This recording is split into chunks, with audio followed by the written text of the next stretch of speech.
POCSO అంటే ఏంటి? Protection of children from sexual offences act 2012లో వచ్చింది. సో మేమిద్దరం లవర్స్, మేమిద్దరం కూడా 17 ఇయర్స్ ఉన్నాం. సో ఫిజికల్ గా ఇంటిమేట్ అయ్యాం. అయినా పోక్సో వర్తిస్తుందా అంటే ఎస్, 100% వర్తిస్తుంది. ఒకవేళ అబ్బాయి 17 ఇయర్స్ ఉన్న అబ్బాయి కూడా మైనర్ అయినా సరే, ఒక మైనర్ అమ్మాయితో ఫిజికల్ గా ఇంటిమేట్ అయితే 100% పోక్సో అయితే వర్తిస్తుంది. సో ఈ పోక్సో అనే స్పెషల్ లా ఎందుకు క్రియేట్ చేశారంటే, చాలా మంది చిన్న పిల్లల మీద, చైల్డ్ అంటే మైనర్ అమ్మాయిల మీద ఇలాంటి సెక్షువల్ అఫెన్సెస్ అయితే జరగడం వల్ల పోక్సో అనే స్పెషల్ చట్టం అయితే క్రియేట్ చేయబడింది, ఎస్టాబ్లిష్ చేయబడింది.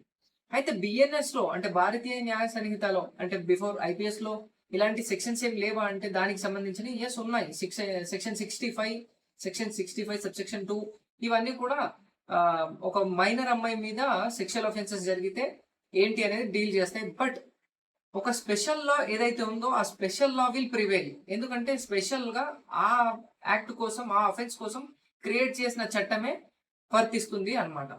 సో మీరు మీ పిల్లలకు కూడా మన ఈ వీడియో చూపించండి, వాళ్ళు కూడా అవేర్ ఉంటారు, వాళ్ళకు ఒక భయం అనేది క్రియేట్ అవుతుంది, పోక్సో చట్టం ఏంటనేది తెలుస్తుంది. 17 ఇయర్స్ ఉన్న అబ్బాయి అయినా సరే ఒక మైనర్ అమ్మాయి మీద, ఐ మీన్ వాళ్ళ ఆ అమ్మాయితో ఫిజికల్ గా ఇంటిమేట్ అయితే, అమ్మాయి కన్సెంట్ ఉన్నా సరే పేరెంట్స్ వెళ్ళి ఖచ్చితంగా పోలీస్ స్టేషన్ లో కంప్లైంట్ పెడితే పోక్సో చట్టం అయితే వర్తిస్తుంది. ఆ అబ్బాయికి పనిష్మెంట్ అయితే 100% పడుతుంది.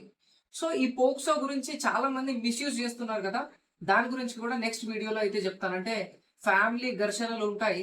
ఫ్యామిలీ ఘర్షణలు ఉన్నప్పుడు మా అమ్మాయి మీద, మా చిన్న అమ్మాయి మీద ఇలా చేశాడు, అదే అటెంప్ట్ చేశాడు అని చెప్పేసి కంప్లైంట్ పెట్టడం అయితే చాలా జరుగుతుంది. ఎందుకంటే పోక్సో ఇస్ అ పవర్ఫుల్ చట్టం అనమాట. సో దాని గురించి ఇట్లా మిస్యూజ్ చేయడం జరుగుతుంది.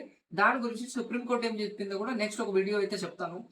సో ఎస్, 100% 17 ఇయర్స్ ఉన్న అబ్బాయి అయినా సరే ఒక మైనర్ అమ్మాయిని, 17 ఇయర్స్ ఉన్న అమ్మాయిని సెక్షువల్ గా ఇంటిమేట్ అయితే కనుక పోక్సో చట్టం వర్తిస్తుంది. 17 ఇయర్స్ 11 months ఉన్న అమ్మాయితో అలా చేసినా కూడా అది కూడా పోక్సో చట్టం కిందకి వస్తుంది.